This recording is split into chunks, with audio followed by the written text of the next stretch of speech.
지난 주일은 흩어지는 주일 예배였습니다. 여러분 한국 교회에서 무엇을 보셨습니까? 희망을 보셨습니까? 절망을 보셨습니까? 한국 교회의 미래가 어떻던가요? 희망적인가요? 아니면 절망적인가요? 성령 충만한 교회 예배를 다녀오신 분들은 한국 교회에 희망이 있다고 느끼셨을 것이고, 영적으로 침체된 교회 예배를 드리고 오신 분들은 한국 교회의 미래가 절망적이라고 생각하고 오셨을 겁니다. 그럼 우리 뚠들교회는 어떻게 해야 될까요? 11절처럼 하면 됩니다. 본문 11절 상반절 우리 같이 한번 읽어보겠습니다. 시작. 사랑하는 자여 악한 것을 본받지 말고 선한 것을 본받으라. 악한 것을 본받지 말고 선한 것을 본받으라.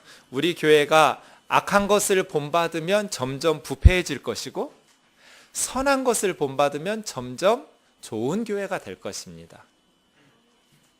인생은 태어나면서부터 모방입니다. 자기가 어떻게 살아야 되는지 삶의 기술을 다 배우고 태어나는 아이는 없습니다. 아무것도 할 줄 모르는 갓난아이는 모방을 통해서 인생을 배워갑니다. 그래서 우리 개인도 가정도 교회도 무엇을 모방하느냐에 따라서 미래가 달라질 겁니다. 지금 현재 한국교회를 희망적으로 전망하는 분은 거의 없습니다. 한국교회가 절망적인 상황이라면 이 말씀의 거울에 비추어 볼 때 악한 것을 본받아 왔기 때문에 절망적인 상황으로 전락하게 된 것입니다. 그러면 한국교회 미래를 희망으로 바꾸려면 똑같습니다. 악한 것 본받은 것이 무엇인지를 보고 그것을 회개하고 고치고 선한 것을 본받기 시작하면 한국교회의 미래는 희망적으로 바뀔 겁니다. 그럼 우리가 본받아야 될 한국교회가 선한 것을 본받고 변화되어야 될 것들은 무엇일까요? 오늘 말씀을 통해서 함께 보겠습니다. 요한 3서는 짧은 편지입니다. 편지는 쓰는 사람이 있는데 1절 첫 단어 보면 장로인 나는 그랬습니다. 누구인지 우리는 잘 알 수는 없습니다만 이 편지를 받는 분들은 정확히 알 수 있습니다. 4절에 보면 자녀들이라고 성도들을 부르는 것을 보면 영적인 지도자고 특별히 그들에게 복음을 전해서 예수님께로 인도했던 사람이었던 것 같습니다. 초대교회로부터 사도 요한으로 알려져 있어서 요한 3서 이렇게 부릅니다. 장로인 요한이 이 편지를 가이오라는 사람에게 썼습니다. 가이오라는 이름이 신약성경에도 여러 명이 등장하는데 이 가이오라는 이름은 로마 제국에서 매우 흔한 이름입니다. 아주 특이한 이름이라면 우리가 어떤 사람일 것이라고 추측하기가 좀 더 쉬울 텐데 이 가이오라는 이름 자체가 로마 제국에서 아주 흔한 이름 중에 하나이기 때문에 누구인지 정확하게 알기는 어렵습니다. 그냥 초대교회의 한 성도인 가이오라고 생각하면 되겠습니다. 편지를 보면 네 부분으로 이루어져 있습니다. 1절에서 8절까지는 가이오에 대해서 썼고요. 9절과 10절은 디오드레베라는 사람에 대해서 썼고 11절과 12절은 데메드리오라는 사람에 대해서 썼고 13절에서 15절까지는 마지막 끝인사 이렇게 되어 있습니다. 한 페이지에 다 들어가지도 않는 아주 짧은 편지입니다. 여기서 우리가 무엇을 본받아야 될 것인가? 사도가 악한 것을 본받지 말고 선한 것을 본받으라고 그랬는데 우리 개인적으로 그리고 우리 교회 공동체적으로 우리가 본받아야 될 선한 그리스도인 그리고 선한 믿음은 무엇인지를 생각해 보겠습니다. 우선 1, 2절을 좀 같이 읽겠습니다. 시작. 장로인 나는 사랑하는 가이오 곧 내가 참으로 사랑하는 자에게 편지하노라. 사랑하는 자여 내 영혼이 잘됨 같이 내가 범사에 잘되고 강건하기를 내가 간구하노라. 이 짧은 두 구절에서 사랑한다라는 아가페라는 단어를 3번이나 반복하고 있습니다. 사랑하는 자여 사랑하는 자여 사랑하는 자여. 그리고 5절과 11절에서도 사도는 가이오를 사랑하는 자여 사랑하는 자여 이렇게 계속 부르고 있습니다. 이것이 우리 교회가 본받아야 될 첫 번째 선한 것입니다. 교회는 사랑하는 공동체입니다. 예수 공동체의 특징은 사랑이어야 됩니다. 예수님께서 요한복음 14장 21절에서 우리 같이 한번 읽어볼까요? 시작. 나의 계명을 지키는 자라야 나를 사랑하는 자니 나를 사랑하는 자는 내 아버지께 사랑을 받을 것이요 나도 그를 사랑하여 그에게 나를 나타내리라. 예수님이 나의 계명, 예수님의 계명이라고 부르는 계명이 있습니다. 나의 계명을 지키는 자라야 나를 사랑하는 자다. 맞습니다. 예수님 사랑한다고 말하면서 예수님의 계명을 무시한다면 예수님 사랑하는 사람 아닐 겁니다. 나의 계명을 지키는 자라야 나를 사랑하는 자인데, 나를 사랑하는 자는 내 아버지께 사랑받을 것이고 나도 그 사람 사랑해서 그에게 나를 나타내겠다고 말씀하십니다. 그럼 예수님이 내 계명, 나의 계명이라고 부르신 계명은 무엇입니까? 그 다음 장 요한복음 15장에 가면 나와 있습니다. 우리 같이 한번 12절 읽어보겠습니다. 시작. 내 계명은 곧 내가 너희를 사랑한 것 같이 너희도 서로 사랑하는 것이라. 나의 계명은 내가 너희를 사랑한 것 같이 너희도 서로 사랑하는 이것이다. 예수님 계명이 뭐예요? 우리가 서로 사랑하는 거예요. 이것이 예수 공동체의 특징이에요. 요한복음 13장 35절도 읽어볼까요? 시작. 너희가 서로 사랑하면 이로써 모든 사람이 너희가 내 제자인 줄을 알리라. 우리가 서로 사랑하면 세상 사람들이 우리가 예수 공동체라는 것을 알 것이라는 거예요. 예수님의 제자라는 것을 알게 될 거라는 거예요. 왜요? 예수님은 이 땅에서 살면서 사랑으로 사셨어요. 그러니까 예수 믿는 사람들이 서로 사랑하는 모습을 볼 때 세상 사람들이 아, 저 사람들 예수의 제자들이구나 이렇게 알 수 있다는 거예요. 왜냐하면 예수님이 이스라엘 사람들 가운데 보여주셨던 삶의 방식은 사랑이었으니까요. 교회가 해야 될 가장 첫 번째 사명, 서로 사랑하는 것이죠. 요한은 가이오에게 사랑하는 자여, 1절에 보면 내가 참으로 사랑하는 가이오야 그렇게 부르고 있습니다. 선교해야지요. 구제도 해야 됩니다. 그러나 선교 열심히 한다고 해서 우리가 예수님 제자 되는 것 아닙니다. 구제 열심히 한다고 해서 우리가 예수님 제자 되는 것 아닙니다. 예수 제자의 첫 번째 특징은 서로 사랑하는 것입니다. 그런데 외국에 있는 사람들에게 선교하는 것 쉽습니다. 불쌍한 사람들에게 구제하는 것도 쉽습니다. 그런데 옆에 가까이 있는 사람 사랑하는 것은 어렵습니다. 그래서 우리는 성령의 도우심을 구해야 됩니다. 우리가 서로 사랑하기 위해서 예수님의 사랑이 우리 속에 공급돼야 돼요. 내가 너희를 사랑한 것 같이 너희도 서로 사랑하라. 이것이 예수님의 계명이에요. 우리 속에 있는 사랑을 개발시켜서 사랑하는 것이 아니라 그 사랑이 방전되고 나면 더 이상 사랑해서 결혼했어도 남편이 원수로 보여요. 우리 속에 있는 사랑이 말라버렸기 때문이에요. 그 남자 원래 결혼 전에도 똑같았어요. 여러분 마음에 사랑이 식었을 뿐이에요. 그래서 우리는 우리의 사랑의 용량으로 사랑할 수가 없어요. 예수님의 사랑으로 계속해서 충전시켜야 돼요. 내가 너희를 사랑한 것 같이. 그래서 저 사람은 내가 사랑할 수 없는 사람이기 때문에 우리가 사랑하지 못하는 게 아니에요. 내 속에 사랑이 식었기 때문에 사랑하지 못하는 거예요. 우리 안에 예수님의 십자가의 사랑으로 충만하게 채워지면 사랑할 수 없는 사람이 없어요. 자기 아들을 죽인 그 원수 같은 학생을 양자로 삼은 손양원 목사님은 손양원 목사님이기 때문에 하는 게 아니에요. 누구나 할 수 있는 일이에요. 그런데 우리 속에 예수님의 사랑으로 채우지 않기 때문이에요. 예수 공동체, 교회는 서로 사랑하는 공동체. 우리 뜨인돌교회가 형제 자매들을 귀하게 여기면서 서로 사랑할 수 있는 교회가 되기를 주의 이름으로 축원합니다. 이게 교회입니다. 예수 믿는다는 것은 사람을 소중히 여기고 사람을 사랑하는 거예요. 최근에 감명 깊게 읽었던 책이 4,000원 인생. 기자들이 직접 한 달씩 일해 보았어요. 그런데 어떤 여기자가 식당에 서빙하는 갈비집하고 감자탕집에 취직을 해봤어요. 너무 힘들었어요. 그런데 이것저것 떼고 나면 5,000원도 안 되는 거예요, 1시간에. 그런데 제일 힘든 것, 손님이었어요. 손님들이 자기를 사람 대접 안 해주는 거예요. 계속 다그치는 거예요. 짜증내고. 여러분, 거기서 서빙하는 분이 우리 어머니나 누나라고 하면 그렇게 함부로 대하시겠어요? 돈 내고 먹으니까 사람을 종처럼 부려먹어도 되는 건 아니에요. 예수를 믿는데 사람 귀한 줄을 모른다.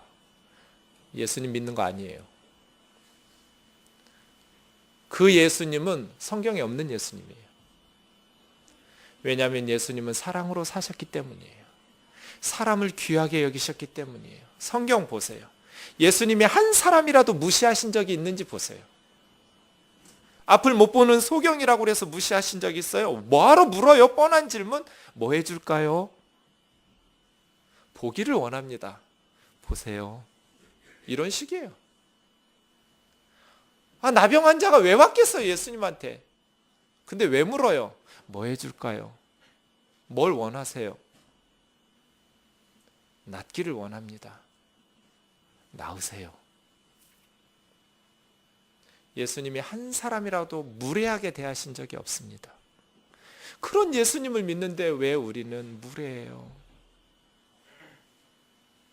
나보다 공부 못했다고, 세상에서 낮은 어떤 일들을 한다고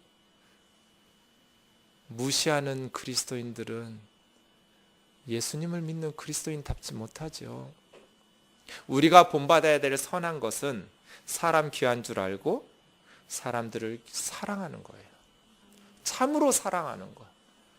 말로만 사랑하고 입으로만 사랑하는 것이 아니라 위선 부리는 사랑을 말하는 사람들이 아니라 행함과 진실함으로 사랑하는 거. 이게 교회예요. 뜨인들 교회 많은 성도들 없어도 괜찮아요. 부자들 없어도 괜찮아요. 하나님께서 우리에게 원하시는 것은 옆에 있는 사람들 사랑하는 거, 귀하게 여기는 거. 그래서 세상에 살면서 상처받았던 사람들이 주일에 예배에 오면 위로받는 거.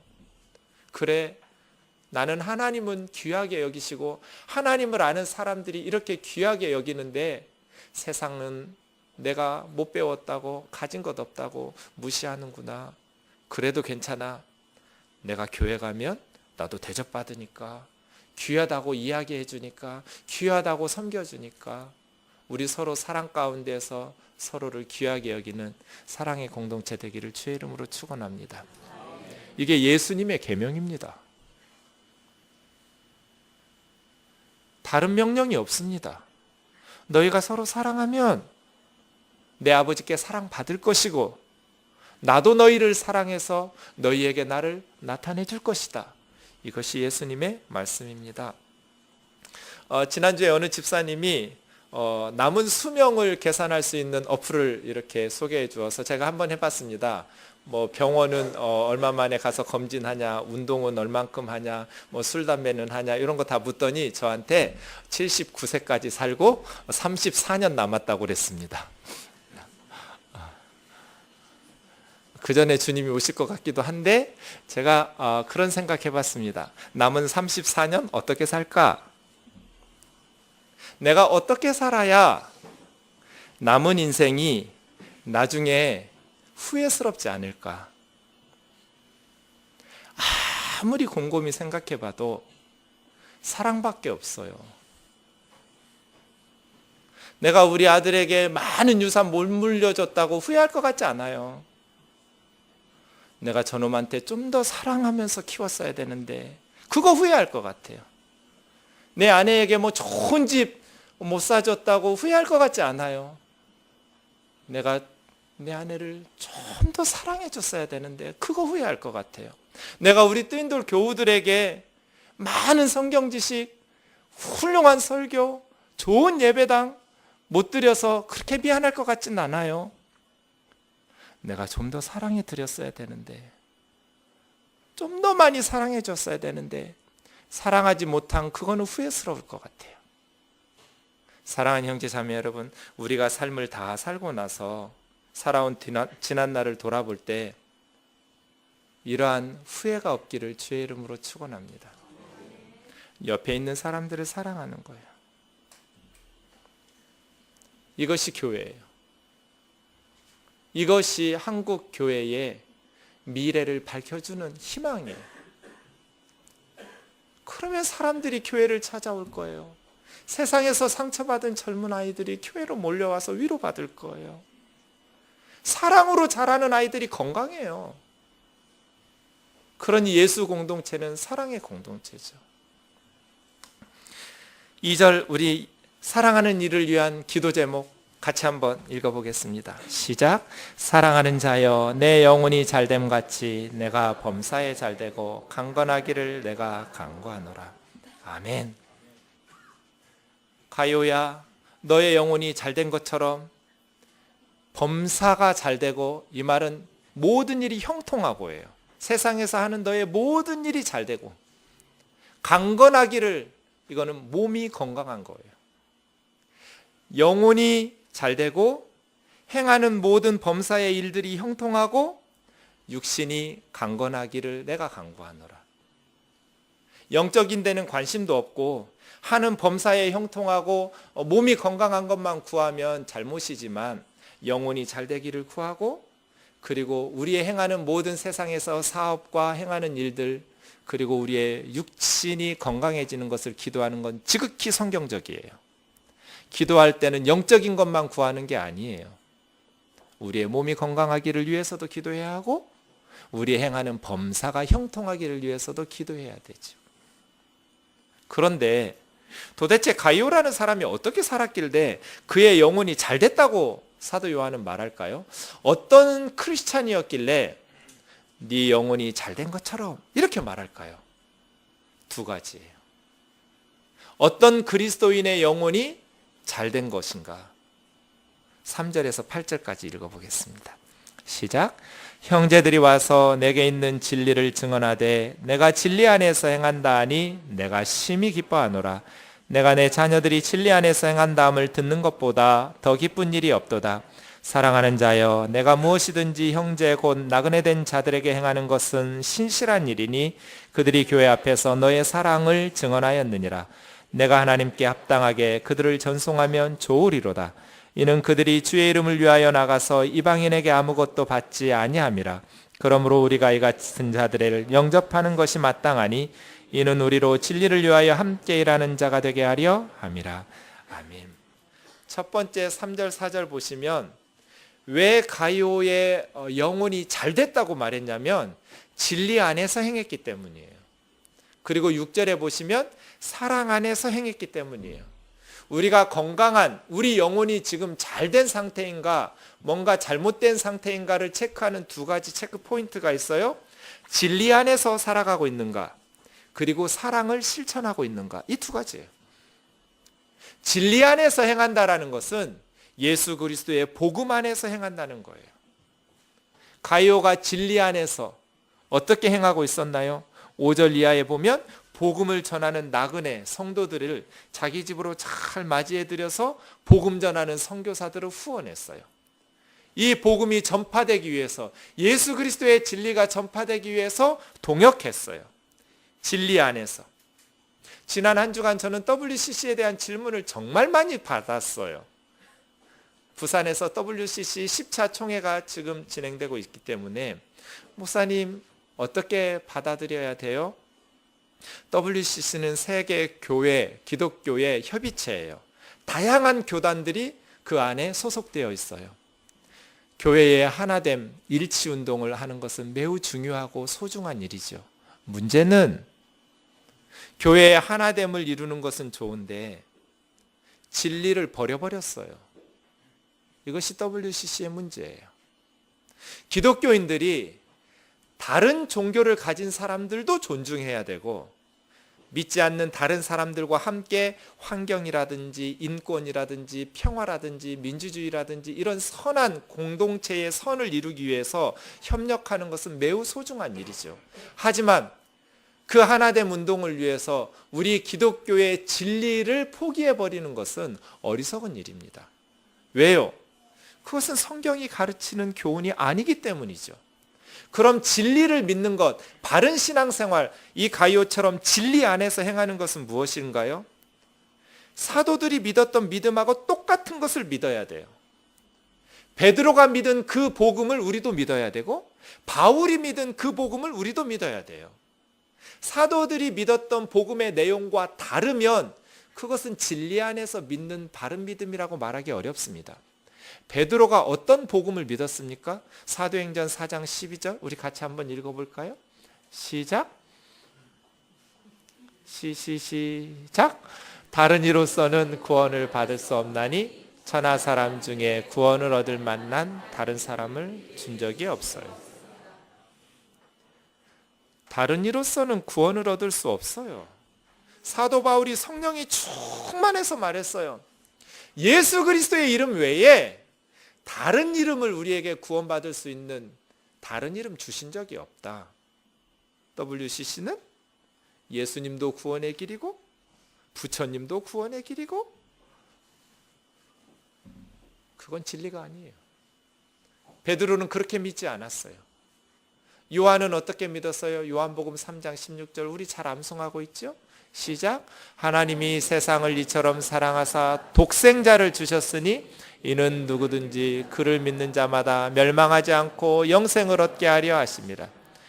누구든지 예수 그리스도를 믿는 자마다예요. 누구든지 그를 믿는 자마다 멸망하지 않고 영생을 얻는 것. 이게 진리의 복음이에요. 사도 바울은 갈라디아서 2장 16절 상반절에서 이렇게 말합니다. 시작. 사람이 의롭게 되는 것은 율법의 행위로 말미암음이 아니요 오직 예수 그리스도를 믿음으로 말미암는 줄 알므로 우리도 그리스도 예수를 믿나니. 사람이 의롭다함을 얻는 것은 선행이 아니다. 오직 예수 그리스도를 믿음으로 말미암는 줄 아는 고로 우리도 유대인이지만 율법의 행위에 의지하지 않고 그리스도 예수를 믿나니. 이게 진리입니다. 가이오는 이 복음의 진리 안에서 행했어요. 그것이 4절에 보면 요한에게 큰 기쁨이 되었어요. 그 복음을 전하기 위해서 선교사들이 자기 동네에 왔을 때 자기 집에 모셨고 극진히 사랑으로 대접했어요. 아무 종교나 믿어도 되는데 선교사님 뭐하러 오셨습니까? 이러지 않았어요. 그거는 복음의 진리 안에서 행하는 게 아니니까요. 예수 그리스도의 복음의 진리를 위해서 저와 여러분도 동역할 수 있기를 주의 이름으로 축원합니다. 8절 보세요. 우리가 이 같은 자들을 영접하는 것이 마땅하니 이는 우리로 진리를 위하여 함께 일하는 자.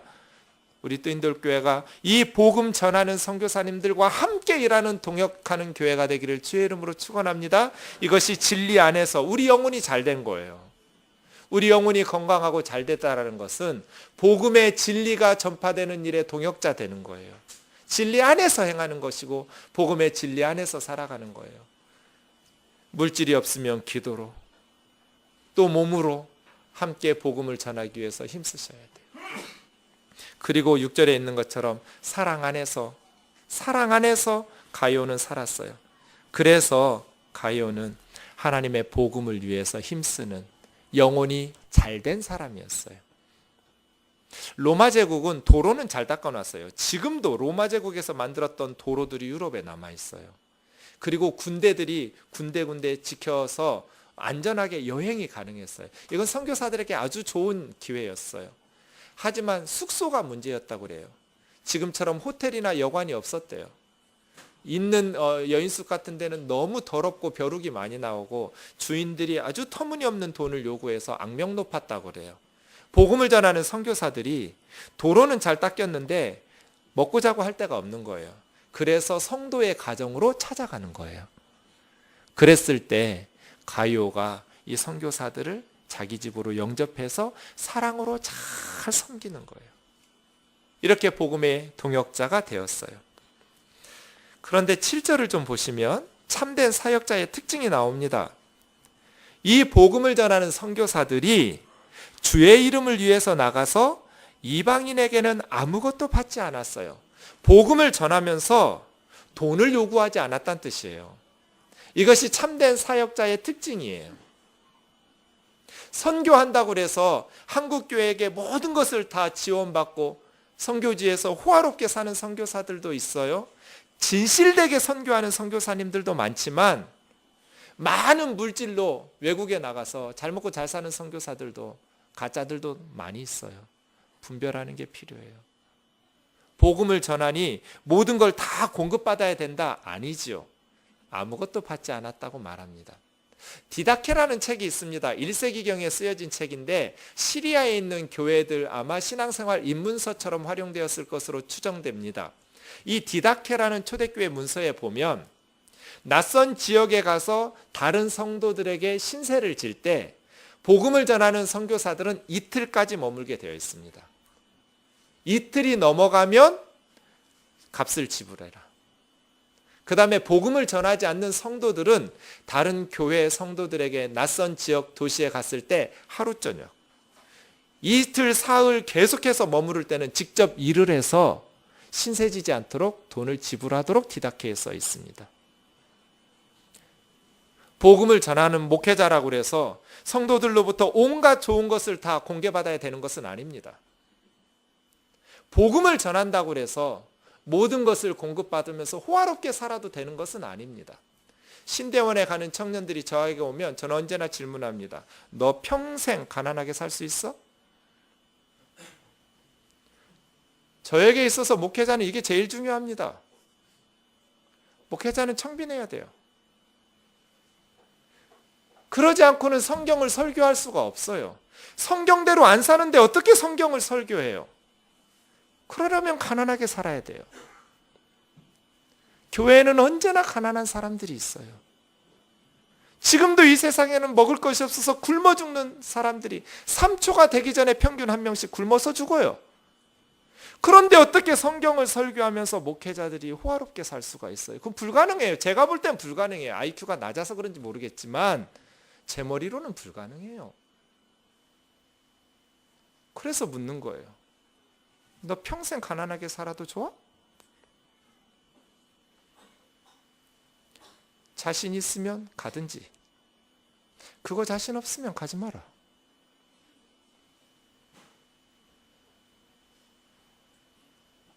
교회는 사랑해야 된다고 그랬어요. 사랑은 말로 하는 게 아니고 뜨거운 감정이 아니에요. 희생과 헌신과 수고예요. 그러려면 우리가 예수님처럼 가난한 자들을 위해서 자기의 것을 내놓아 희생할 수 있어야 돼요. 그게 교회예요. 그런데 그 일에 목회자들이 앞장서지 않고 어떻게 그 일이 가능해요? 그래서예요. 영혼이 잘된 교회, 우리가 선한 것을 본받은 그러한 공동체가 되려면 우리 자신을 비울 수 있어야 돼요. 예수님처럼. 복음을 위해서, 진리를 위해서 사랑으로 희생할 수 있어야 돼요. 그게 한국교회의 희망이에요. 우리가 본받지 말아야 될 사람이 9절과 10절에 나옵니다. 디오드레베입니다. 우리 같이 한번 읽어보겠습니다. 시작. 내가 두어 자를 교회에 썼으나 그들 중에 으뜸되기를 좋아하는 디오드레베가 우리를 맞아들이지 아니하니 그러므로 내가 가면 그 행한 일을 잊어버리지 아니하리라. 그가 악한 말로 우리를 비방하고도 오히려 부족하여 형제들을 맞아들이지도 아니하고 맞아들이고자 하는 자를 금하여 교회에서 내쫓는도다. 디오드레베는 복음 사역을 회방하고 있었어요. 선교사들이 오는 것을 막았어요. 복음을 전하기 위해서 다니는 선교사들을 악한 말로 폄하하고 다녔어요. 비방했어요. 그것도 부족해서 선교사들을 맞아들이지도 아니하고 선교사들을 맞이하는 성도들을 금하여 교회에서 쫓아냈어요. 이 사람 예수 안 믿는 사람 아니에요. 그리스도인이에요. 이 디오드레베, 선교사들을 맞아들이지도 아니하고 그들을 비방하면서 선교사들을 맞이하는 성도들을 책망하고 금해서 교회에서 출교시키는 사람. 왜 이랬을까요? 자기 말만 들으라는 거예요. 자기가 최고예요. 으뜸되기를 좋아하는 디오드레베. 이런 사람들 교회에서 꼭 있어요. 대개 목사 아니면 장로예요. 가끔 권사들도 있어요. 자기만 오라.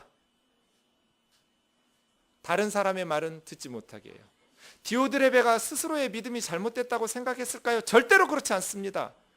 자기는 정말 교회를 사랑한다고 생각했을 겁니다. 교회를 위해서 누구보다도 열심을 냈을 겁니다. 교회를 위해서 많은 희생을 한 사람일 겁니다.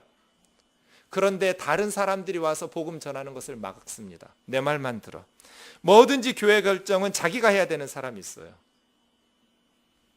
자기가 으뜸돼야 되는 사람. 어디 가든지 사람들이 자기를 주목하고 자기를 칭찬해 주어야 되고, 어디 가든지 주인공이 돼야 되는 사람. 결혼식장 가면 신랑 되고 싶고, 장례식장 가면 시체 되고 싶은 사람.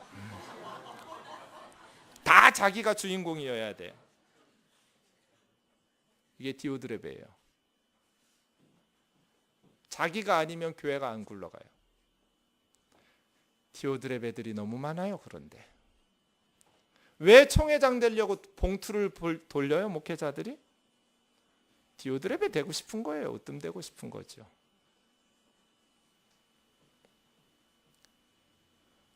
그런 분은 없겠지만 우리 목사님이 최고다. 입도 뻥끗하지 마세요. 안 하는 줄 알아요. 뭘 그렇게 쌩하게 쳐다보세요. 혹시라도 그런다면 우리 교회 최고다. 왜 우리 교회만 최고예요? 왜 우리 목사님만 최고예요? 더 좋은 교회가 얼마나 많은데요? 더 좋은 목사님들이 얼마나 많은데요? 우리만 최고고 우리 교회만 최고라고 하는 게 디오드레베예요. 내 말만 들어. 다 차단시키고 선교사님들 와서 말씀 전하려고 하면 비방하고, 허물 없는 사람이 어디가 있어요? 그 허물 들추어내면서 다 비난하고 정죄해요. 사랑은 허물을 덮어주는 거죠. 누가 와서 말씀을 전해도 은혜를 받을 수 있는 겸손한 성도가 되어야 되는데 디오드레베는 그렇지 않아요. 자기만 잘났어요. 그래서 성도들이, 교회 공동체가 자기 뜻대로 움직여줘야 돼요. 디오드레베예요. 이 디오드레베들의 열심 때문에 한국 교회가 무너지고 있어요. 좀 제발 열심 좀 안 했으면 좋겠어요. 그런데 너무 교회를 사랑한 나머지 디오드레베의 길을 가요. 사랑하는 형제 자매 여러분, 예수님 뭐라고 말씀하셨습니까?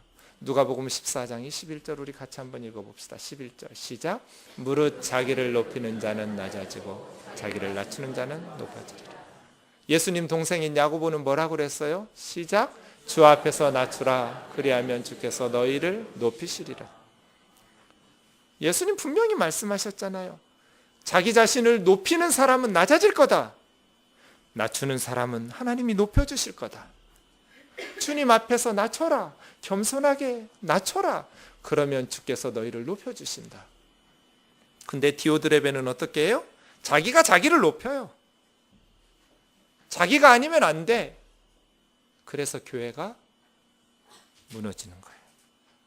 우리가 본받아야 될 사람은 11절에서 12절 데메드리오입니다. 같이 한번 읽어보겠습니다. 시작. 사랑하는 자여, 악한 것을 본받지 말고 선한 것을 본받으라. 선을 행하는 자는 하나님께 속하고 악을 행하는 자는 하나님을 배웁지 못하였느니라. 데메드리오는 뭇사람에게도 진리에게서도 증거를 받았음에 우리도 증언하노니 너는 우리의 증언이 참된 줄을 아느니라. 데메드리오 선한 사람이라고 인정받았어요. 그런데 세 가지에서 인정받았어요. 뭇사람이 인정해 주었어요. 데메드리오 참 착한 사람이라고, 좋은 사람이라고. 뭇사람이 저와 여러분을 선한 일을 행한다고 칭찬할 수 있기를 원합니다. 두 번째는 예수 그리스도의 복음의 진리가 인정해 주었어요. 복음의 진리 안에서 데메드리오는 살았어요. 복음의 진리도 그를 증언해 주고, 또 복음을 전하는 선교사들인 사도도, 요한도, 요한의 동역자들도 인정해 주고 데메드리오를 칭찬해 주었어요. 그렇게 11절 사랑하는 가요야, 악한 것을 본받지 말고 선한 것을 본받는 자가 되라. 데메드리오 같은 사람을 본받고 디오드레베 같은 사람을 본받지 말라. 네가 교회를 위해서 헌신한다고 많은 사람들에게 칭찬받는다고 해서 절대로 디오드레베 같이 악한 것은 본받지 말아라. 으뜸되기를 구하지 마라. 그렇게 가르치는 것입니다.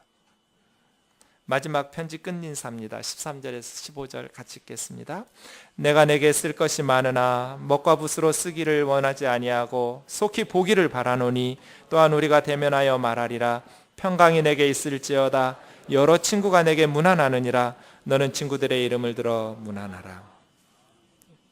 평강으로 인사하면서 특이한 표현이 마지막 문장에 있습니다. 친구들의 각 사람의 이름을 들어서 인사하라고 말합니다. 한 사람 한 사람 관심과 사랑을 가지라고 말합니다. 이것은 교회가 절대로 놓쳐서는 안 될 부분입니다. 우리가 무엇을 본받아야 되냐면 한 사람 한 사람이에요. 교회를 위해서 개인이 희생되면 안 됩니다. 무슨 대단한 일을 하겠다고 뜨인들 교회 이름으로 한 사람 한 사람을 희생시킬 수 있습니까? 한 사람 한 사람이 희생당하고 한 사람 한 사람이 영적으로 침체하고 상처받는다면 공동체가 아무리 큰 업적을 남긴다고 해도 아무 의미 없는 일입니다. 우리가 신앙생활을 한 사람 한 사람 소중히 여기고 뜨인돌 교회를 위해서 개개인을 희생시키지 않기를 주의하기를 원합니다. 사랑하는 형제 자매 여러분, 선한 일을 본받는 교회, 어떤 교회입니까? 말씀을 마치겠습니다. 지난주 월요일에 영화 한 편 봤습니다. 선교사님과 만났는데 영화 한 편 보자고 해서 갑자기 보게 됐습니다. Are You Ready라는 영화입니다. 영화를 보기 전에 이 영화를 만든 허완 감독이라는 분하고 한 2-3시간 차 마시면서 대화할 기회가 있었습니다. 그때 이 형제가 이 영화를 만들게 된 동기를 설명해 줬습니다. 이분이 서편제를 만든 임권택 감독 밑에 조감독이었는데 매우 촉망받는 감독이었습니다. 그런데 예수님을 만나고 큰 은혜를 받습니다. 예수님을 믿고 나서 은혜를 받고 나니까 질문 한 가지가 생겼습니다. 어떤 질문이 생겼냐면 지금까지 한국교회 성도들과 전 세계 크리스찬들이 60년 이상 동안 동일한 하나의 기도 제목으로 부르짖었는데 왜 하나님께서 그 기도를 들어주시지 않을까? 그 기도 제목은 북한의 복음의 문을 열어주십시오 하는 겁니다. 이런 질문을 던지게 됐습니다. 그렇게 많은 성도들이 그렇게 오랜 시간 동안 간절히 하나님 앞에 부르짖었는데 왜 하나님께서 그 기도를 들어주시지 않을까? 여러분, 왜 그랬을까요? 이런 질문을 던지게 된 거예요. 이 젊은 감독이.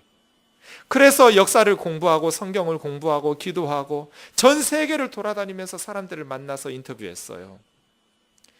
그리고 나서 4년 동안 만든 영화가 이 Are You Ready예요. 그 감독이 내린 결론은 저를 너무 가슴 아프게 했어요. 그 대답이 정답 같지 않았으면 제가 그렇게 가슴 아프지 않았을 텐데 듣고 나니 그게 정답 같은 거예요. 그렇게 많은 성도들이 60년을 넘게 북녘 땅에 복음 전하게 해달라고 부르짖었는데 하나님이 안 들어주셔요. 왜요?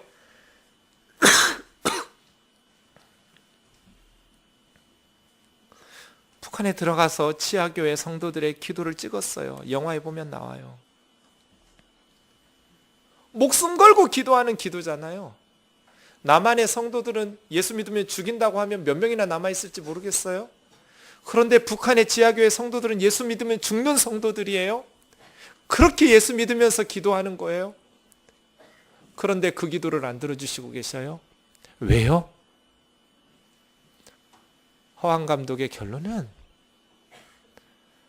남한 교회에 북한 동포들을 맡기실 수 없기 때문이에요. 통일이 됐어요? 남한의 교회들이 북쪽으로 올라가겠죠?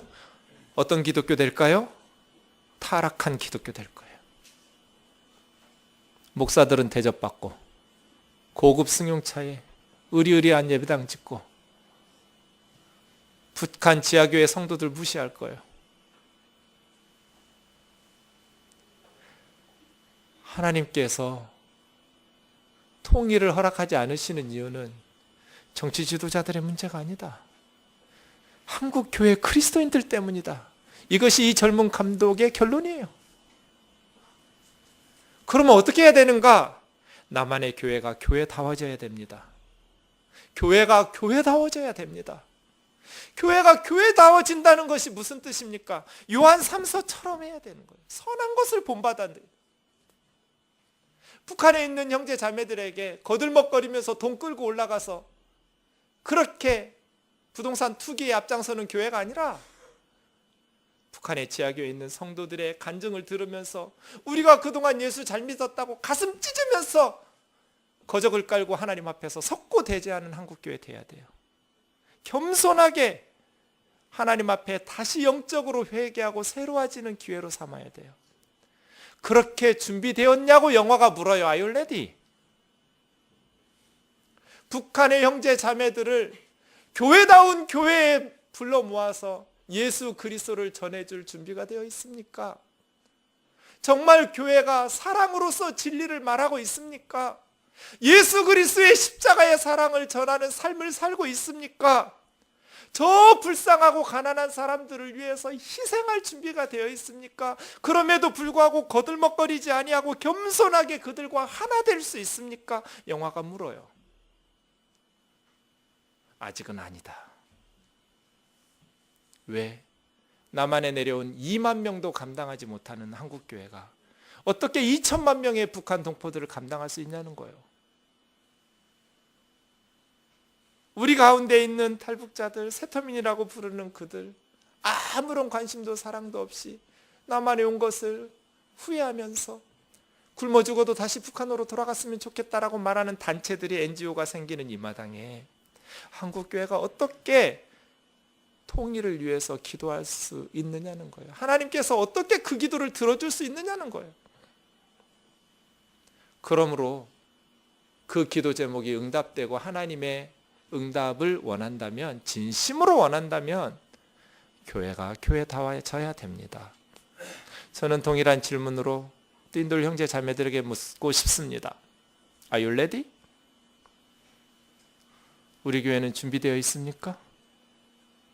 저와 여러분의 삶은 찌꺼기가 다 빠져나가고 정말 예수 그리스도의 순수한 십자가의 사랑으로 가득 채워져서 이 민족의 아픔인 저 북녘의 동포들을 진정한 사랑으로 섬기고 하나 되어 웃을 수 있는 그러한 영적으로 건강한 교회가 되어 준비된 그런 교회 중에 하나로 우리 준비되고 있습니까?